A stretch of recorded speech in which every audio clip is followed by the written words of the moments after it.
मेरे अब्बा को दुनिया से गए सिर्फ 4 दिन हुए थे, मगर ऐसा लग रहा था जैसे बरसों से मेरे सर से साया उठ चुका हो।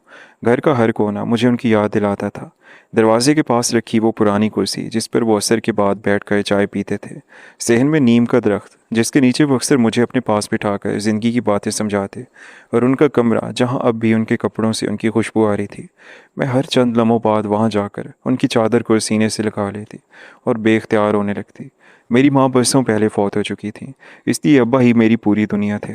उन्होंने मुझे कभी बेटी नहीं समझा, बल्कि बेटा कहकर पुकारा, और हमेशा यही कहते थे कि मेरी असल दौलत मेरी बेटी है। मगर उनके जाते ही सब कुछ बदल गया। अब्बा के इंतकाल के बाद भाई और भाभी का रवैया यकसर तब्दील हो गया। पहले वो मेरे सामने हमदर्दी का ड्रामा करते रहे, मगर चौथे दिन सुबह सवेरे मैंने देखा कि वो दोनों घर के कागजात और सामान समेट रहे थे। मुझे हैरत हुई तो मैंने पूछा, ये सब क्या हो रहा है भाई? भाई ने बेरुखी से जवाब दिया, हमने फैसला कर लिया है, हम मलाइशिया जा रहे हैं। ये घर भी फ़रोख्त हो चुका है, तुम अपना इंतज़ाम खुद कर लो। उनकी बात सुनकर मेरे कदमों तले से ज़मीन निकल गई। मैंने कांपती आवाज़ में कहा, मगर भाई मैं कहाँ जाऊँगी? ये तो मेरा भी घर है। अभी तो अब्बा को गए सिर्फ 4 दिन हुए हैं। भाई ने नज़रें फेरी, जैसे मेरी बात उनके लिए कोई अहमियत ही ना रखती हो। मैंने रोते हुए कहा, इस घर में मेरा भी हिस्सा है। अब्बा हमेशा कहते थे कि ये घर हम दोनों बहन भाइयों का है। मेरी ज़बान से ये जुमला निकलना था कि भाभी आगे बढ़ी और पूरी ताकत से मेरे गाल पर थप्पड़ दे मारा। मेरी आंखों के सामने अंधेरा छा गया। वो चीख कर बोली, हिस्सा मांगती है? पहले अपनी औकात देख, फिर हिस्से की बात करना। ये घर अब हमारा है और तुम्हारा यहाँ कोई हक नहीं। मैंने भाई की तरफ देखा, शायद वो मुझे बचा ले, मगर वो खामोश खड़ा रहा। उसकी खामोशी ने मेरे दिल को इस थप्पड़ से ज़्यादा ज़ख्मी कर दिया। भाभी ने मेरी अलमारी खोली, मेरे कपड़े एक बैग में ठौंसे और दरवाजे के बाहर फेंक दिए। फिर मेरा हाथ पकड़कर मुझे दहलीज से बाहर धक्का दे दिया। मैं सड़क पर गिर गई। मेरे हाथ जख्मी हो गया, मगर किसी को रहम ना आया।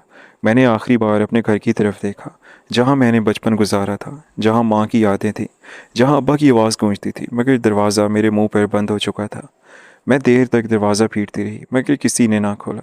आखिरकार मैंने अपना बैग उठाया और बेमकसद चल पड़ी। सूरज ढलने लगा था। मेरे पास न रहने की जगह थी, न खाने पीने के पैसे, ना कोई ऐसा रिश्तेदार जिसके दरवाजे पर जा सकती।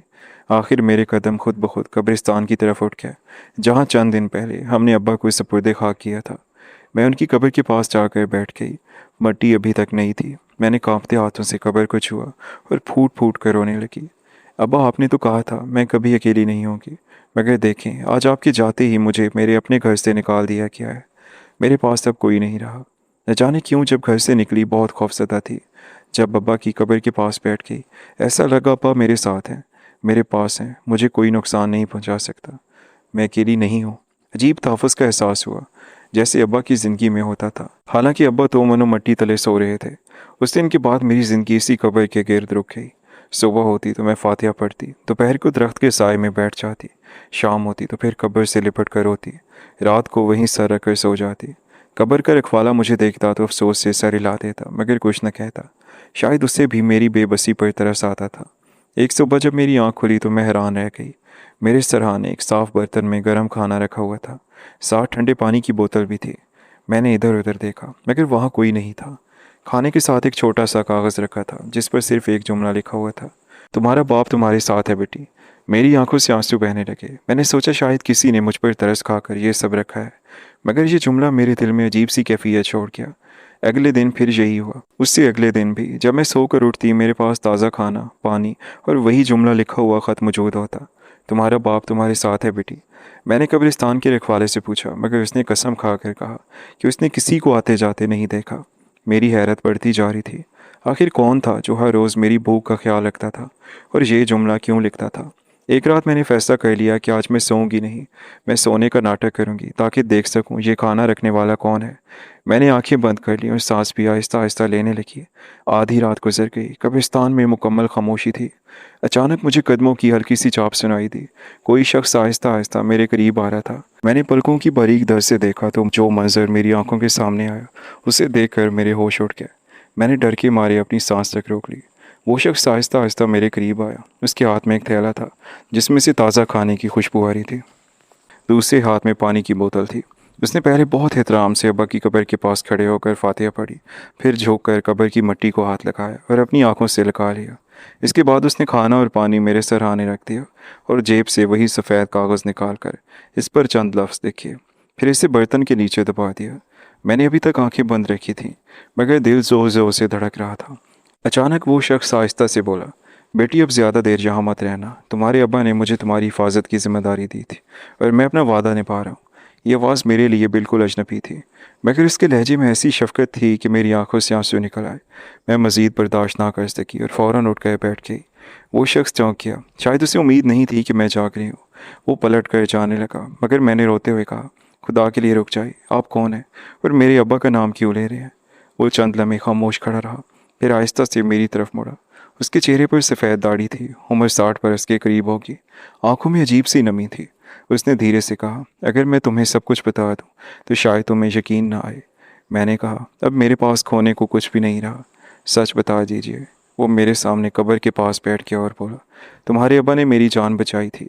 आज से तकरीबन 15 साल पहले मेरी गाड़ी का खौफनाक हादसा हुआ था। लोग तमाशा देखते रहे, मगर तुम्हारे अब्बा ने अपनी जान खतरे में डालकर मुझे बाहर निकाला। कई महीने मेरी खिदमत की, मेरे इलाज पर अपने पैसे खर्च किए।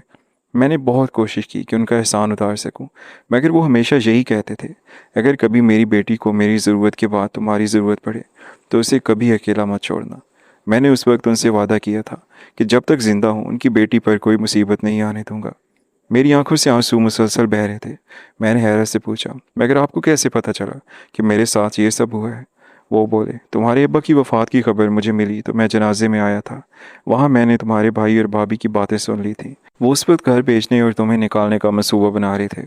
मुझे यकीन नहीं आया, मगर 4 दिन बाद जब मैं तुम्हारे घर गया तो पड़ोसियों ने बताया कि तुम्हें वाकई घर से निकाल दिया गया है।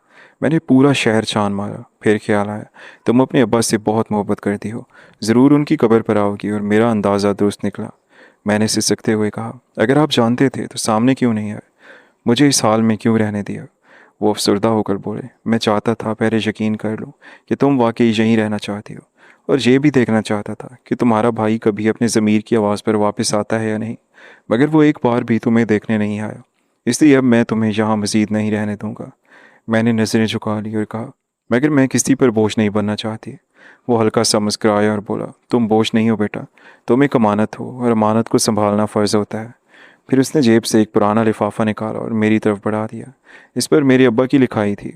मेरे हाथ कांपने लगे। मैंने फ़ौरन लिफाफा खोला और अंदर एक ख़त था। मैंने कांपते हाथों से ख़त खोला। कागज़ पर अब्बा की पहचानी हुई लिखाई थी। मेरी आंखों से आंसू मुसलसल बह रहे थे, मगर मैं हर लफ्ज़ पढ़ना चाहती थी। अब्बा ने लिखा था, मेरी प्यारी बेटी, अगर तुम ये ख़त पढ़ रही हो तो इसका मतलब है मैं इस दुनिया में नहीं हूँ। मुझे अपने बेटे से मोहब्बत ज़रूर है, मगर मैं उसकी कमज़ोरियों को भी जानता हूँ। मुझे डर था कि मेरे बाद तुम पर जुल्म होगा, इसलिए मैंने तुम्हारे हक़ का पूरा इंतज़ाम पहले ही कर दिया है। इस ख़त के साथ एक अमानत भी है जो सिर्फ़ तुम्हें मिलनी चाहिए। अगर कभी तुम्हें अपने हक़ के लिए लड़ना पड़े तो इस अमानत को इस्तेमाल करना, मगर नफ़रत को अपने दिल में जगह मत देना। मैंने बेख्तियार उस बुज़ुर्ग की तरफ देखा। वो खामोशी से मेरी कैफियत देख रहे थे। फिर उन्होंने अपनी जेब से एक छोटी सी चाबी निकाली और मेरे हाथ पर रख दी। बोले, ये चाबी तुम्हारे अब्बा ने मुझे कई साल पहले दी थी। उन्होंने कहा था कि अगर मेरी बेटी कभी बेसहारा हो जाए तो उसे ये चाबी दे देना। मैंने वादा निभाने में देर ज़रूर की, मगर अब वक्त आ गया है। मेरे दिल की धड़कन तेज़ हो गई। मैंने पूछा, ये किस चीज़ की चाबी है? वो बोले, शहर के पुराने हिस्से में एक बैंक का लाकर है जिसके मुश्तरका कागजात मेरे और तुम्हारे अब्बा के नाम हैं। इस लाकर में वो तमाम दस्तावेज़ात मौजूद हैं जो तुम्हारे हक़ को साबित करती हैं, और एक वसीयत भी है जिसे तुम्हारे अब्बा ने रजिस्टर करवाया था। अगली सुबह वो मुझे अपने साथ बैंक ले गए। लाकर खोला गया तो अंदर एक फ़ाइल, एक लिफाफा और कुछ ज़ेवरात रखे थे। फ़ाइल में घर के असल कागजात थे जिन पर साफ लिखा था कि मकान का निस्फ़ हिस्सा मेरे नाम मुंतकिल किया जा चुका है, मगर इसकी इत्तला अब्बा ने किसी को नहीं दी थी। साथ ही रजिस्टर वसीयत मौजूद थी जिसमें लिखा था कि अगर उनकी वफ़ात के बाद किसी ने मुझे घर से निकालने या मेरे हक़ से महरूम करने की कोशिश की तो उसके खिलाफ़ कानूनी कार्रवाई की जाएगी। मैंने वो कागजात सीने से लगा लिए। मेरी आंखों के सामने भाई का वो चेहरा घूम रहा था जब उसने खामोशी से मुझे घर से निकलते देखा था। मुझे तकलीफ़ ज़रूर थी, मगर अब खौफ ख़त्म हो चुका था। उस बुज़ुर्ग ने कहा, बेटी अब रोने का वक्त ख़त्म हो गया है, अब अपने हक़ के लिए खड़ा होने का वक्त है। तुम्हारे अब्बा ने तुम्हें कमज़ोर नहीं बनाया था, तुम्हें मजबूत बनाया था। अब्बा के दोस्त के साथ भाई के पास गई, अब्बा की वसीयत, कागजात दिखाए और कानूनी कार्रवाई की धमकी दी तो भाभी गुस्सा हो गई, मगर भाई ने बगैर किसी बहस मुबाहिसे के घर भेजकर मेरा हिस्सा मुझे दिया और ख़ुद बीवी के साथ मलेशिया शिफ्ट हो गया। अब्बा के दोस्त ने मेरे सर पर दस्ते शफ़क़त रखा और मुझे अपनी बहू बनाकर अपने घर ले गए। आज मैं बहुत खुश हूँ। अगर अब्बा ने मेरे लिए ये सब नहीं किया होता तो आज न जाने मैं किस हाल में होती। सच कहते हैं बाप जैसी नेमत कोई नहीं जिसकी मौजूदगी से तहफ़्फ़ुज़ का एहसास होता है। और मेरे अब्बा तो मरने के बाद भी मेरे लिए इतना कुछ कर गए। अल्लाह ताला उन्हें करवट करवट जन्नत नसीब करे, आमीन। आपको हमारी आज की कहानी कैसी लगी कमेंट सेक्शन में लाजमी बताएं। और अगर स्टोरी अच्छी लगी हो तो वीडियो को लाइक और चैनल को सब्सक्राइब कर दें।